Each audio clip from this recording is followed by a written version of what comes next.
Hey, good afternoon, everybody. It's Pastor Larry coming to you on this Friday evening. I think it's when you're going to be seeing this video, but just wanted to come to you with our plan for our return service, our comeback service, whichever way you want to refer to it.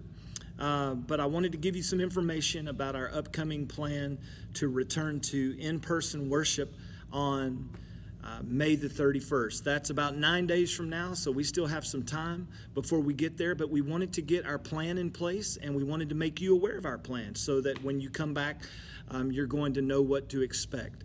The first thing that I want to tell you about our comeback plan is we sent out, to those of you who are connected through our text and church system, we sent out a question about how many of you were planning to come back, and we're so thankful we had a great response to that, whether it was yes or whether it was no. So many of you replied, and we appreciate that. It's helped us greatly with our planning.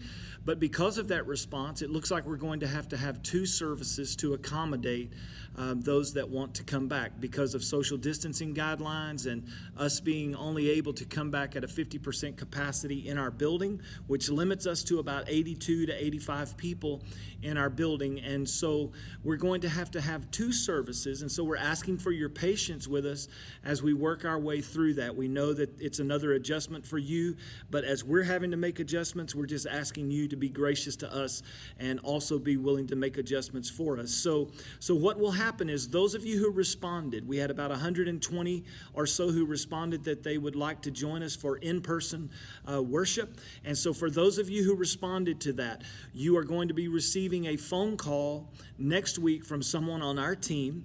And the purpose of that phone call will be to assign you and let you know what service that you have been assigned to. We'll have two services at 9:30 and another one then at 11:15 will be our service times, 9:30 and 11:15. It's very important for you to understand, those of you that are going to continue to join us online rather than in person, we will be live streaming the 9:30 service so that you won't have to make too great of an adjustment in your watching time.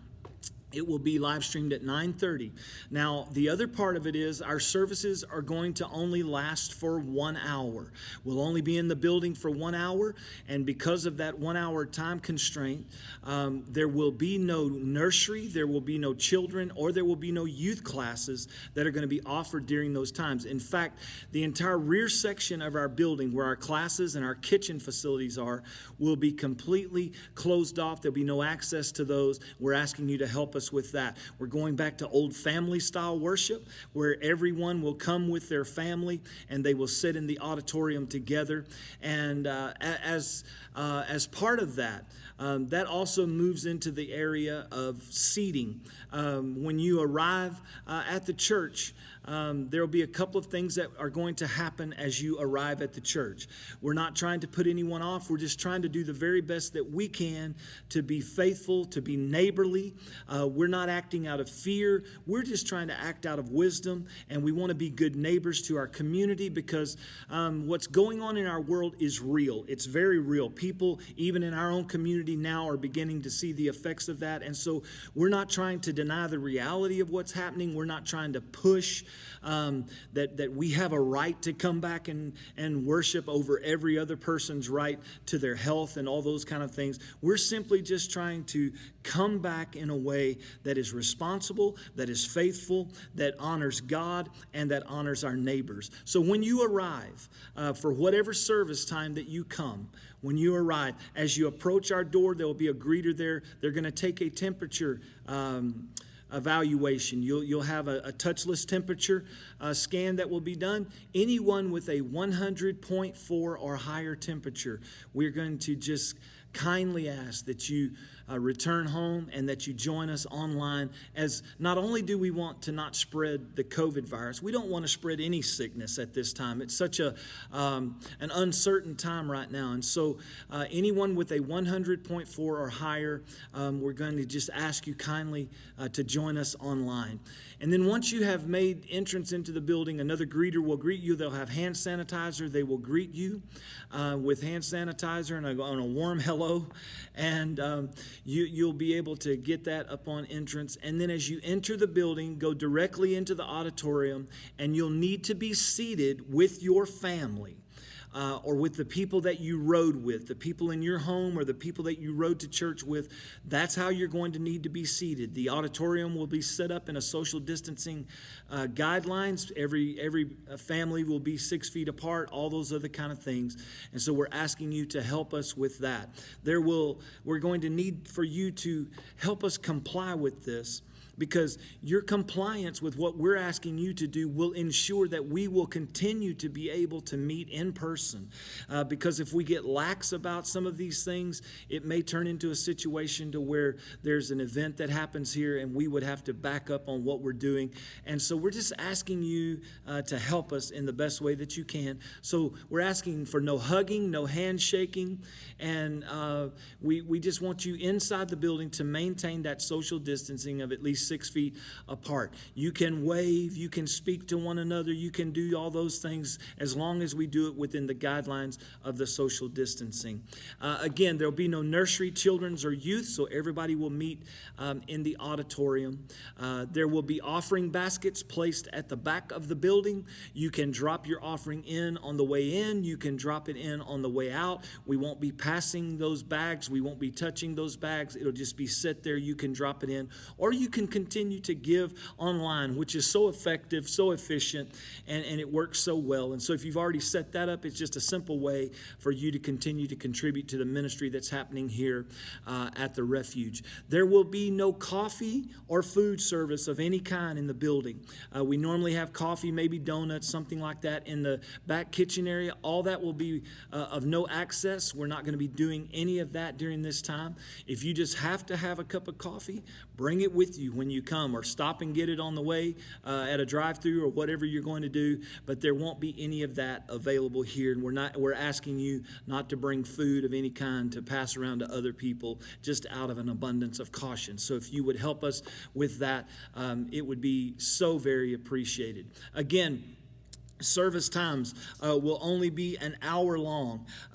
There will be limited restroom usage. We're asking you to reserve restroom usage for emergencies only. And the reason we're asking that is because every time someone uses our restroom in the facility, we have to have a team member go in, wipe that down, clean it before the next person can go in because of the spread of the virus and other things. And so they will be open for emergencies, but if you can do that before you come, or maybe after you leave here, that would help us in such a great fashion. Also, we're just asking you, masks are more than encouraged. They're not mandatory. We're not going to turn you away if you don't have one. But everything that we're hearing from medical professionals, we know there's been a lot of debate. And while it may not, a mask may not keep you from getting the virus, one of the things that medical professionals are telling us is it could help you from spreading it to someone else if you're a silent carrier for some reason.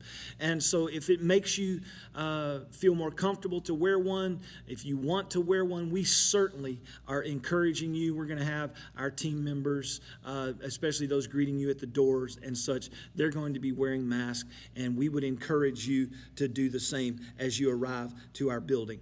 Once those of you who have been contacted are assigned a particular service, whether it's 9:30 or 11:15, we're asking you to maintain that, stick to that for as long as we're in this format, because it will help us with our numbers. We're dividing the services so that each service is allowing for some people who may not, who maybe weren't contacted but know that we're coming back, or maybe visitors that would just show up here and be looking for a service. There's going to be space available for them to come in. We're trying to stuff the services so full that there's no room for that. So if you will help us by whatever service you're assigned to, maintaining that through this period of time, it would be a great thing that would help us tremendously. There's a whole lot more, I guess, that I could say, but those are kind of the guidelines that we're sticking to right now. And those are the things that we're presenting to you for coming back.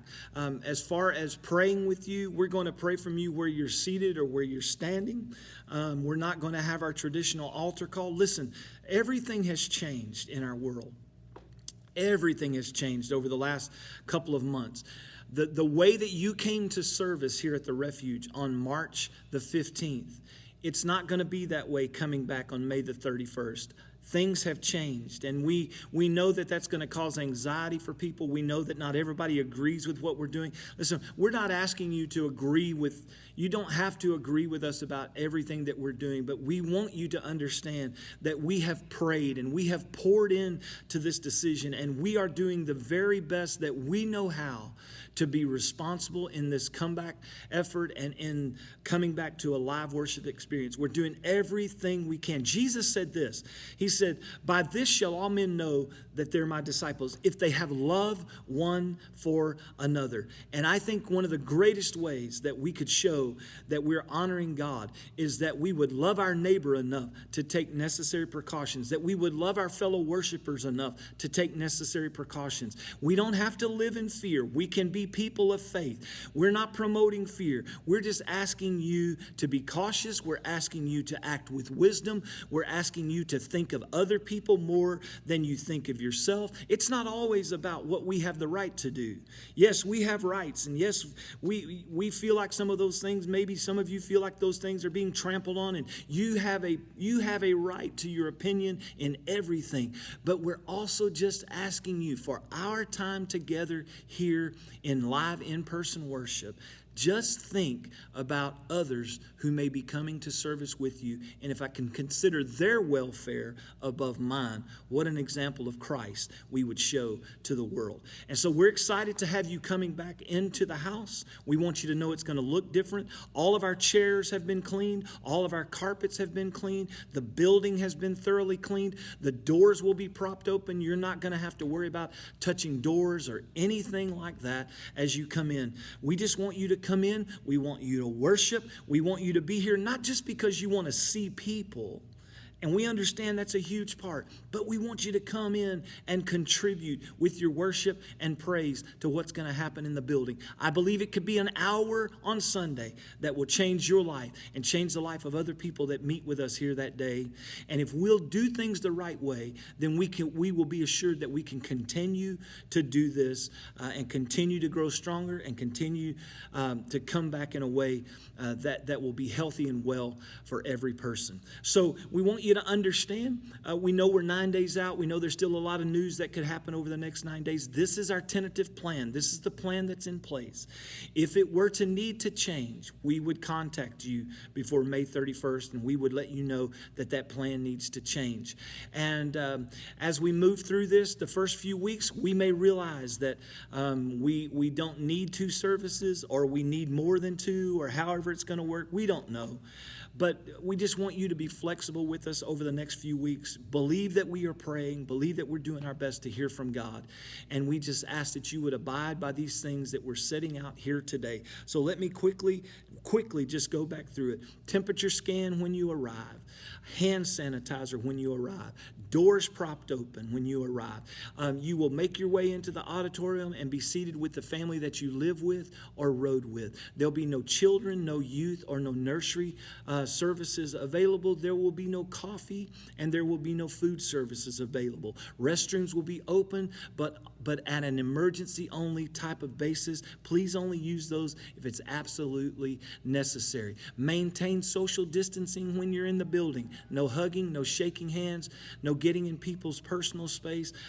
Just understand everybody may not have the same feeling about it as you do, so we're going to maintain social distancing guidelines. Offering baskets at the back of the building. You can drop it in when you come. You can drop it in when you exit. Those of you that are coming to the first service, it's very important that when the service is over, you make your way out of the building in an orderly fashion, because we have to clean up and get ready for service number 2. So if you could help us by moving out of the building when the service is over and not lingering here, that would help us to get prepared for the next service. The 9:30 service will be the live stream. For those of you that are going to join us online, that will be the live stream service. And masks are encouraged. They are not mandatory, but they are encouraged. And we ask you that when you are contacted next week, if you responded and said, yes, I'll be there, you will be contacted. And so when you're contacted, you'll be assigned a service, and we ask you to please stay faithful to that one, so that we can control our numbers and that we can keep things in the proper perspective so that we can keep doing this and grow stronger in it as we move forward. Thank you for praying for us. Thank you for being part of the Refuge. And we look forward to seeing you on May 31st in person. I look forward to you being online on Sunday, May the 24th. It's going to be a great Sunday. I look forward to seeing you there. God bless you. And let us know when we call you. If you have some questions, our team will do our best to answer those questions. Remember, this is new for us as well as it is for you. We may not have all the answers, but we're just doing the very best we can. So be in prayer for our team. We're praying for you. The Lord bless you. We look forward to seeing you very, very soon.